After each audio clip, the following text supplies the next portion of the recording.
Eastern Michigan suffers their first loss of the season, their third loss in as many tries all time against Penn State, 45-7 on this Saturday.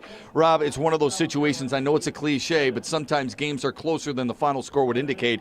The Eagles hung through three quarters with this club. They just wore down. Yeah, they really did, Matt. It's a game where if you could play this team in three quarters, you'd have a really good chance to hang in there and possibly get the win. The problem is bigger bodies leaning on smaller bodies over the course of the game takes its toll. And we saw that with Eastern in the fourth quarter. They really had nothing left in the tank.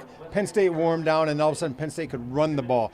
Eastern did a good job in the first half defending and run with fresh bodies, but ultimately the better talent wore on here in this game. Exciting because Eastern Michigan jumped on them in the first quarter. Hunter Matt recovers a fumble, rumbles 11 yards in for his first ever fumble recovery, his first ever touchdown, and Eastern Michigan's defense also had a pick in this one. They did a pretty good job of forcing turnovers like last week. They really did. It allowed the offense an opportunity to keep them in the game. The problem is the offense could not answer the bell. They could not run the ball. They could only throw in the quick passing game because of too much pressure with that defensive front. Penn State just too good up front for this Eastern offensive line, this new Eastern offensive line who has to get better. But there's some bright spots. You look at Hunter Matt here today. I think he played really well at the linebacker position, not just picking up the fumble, being opportunistic, but making some tackles, reading the screens, getting out into it. And I think Kalanji stepped up today here in the second half. But you can see with a fresh Eastern defense, the first three times Penn State had the ball in the game, Eastern forced them into punting situations. They come after the halftime rest the first three times, Penn State forced a punt again.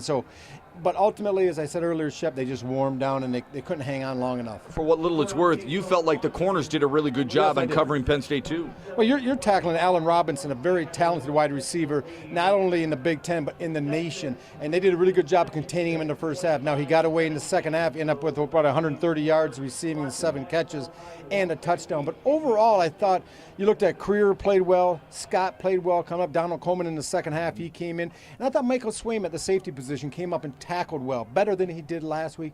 So defensively, I think this team really improved. Offensively, that offensive line has got to get better, or you're going to call on that defense too much time and time again this year. 5 rushing touchdowns by the Nittany Lions, their first touchdowns on the ground this season. How did Eastern Michigan wear down? Rob talked about it. It's pretty evident in the statistics.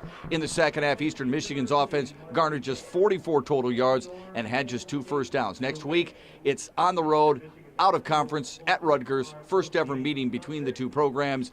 Our pregame show on WEMU begins at 12:50. Hope you can join us.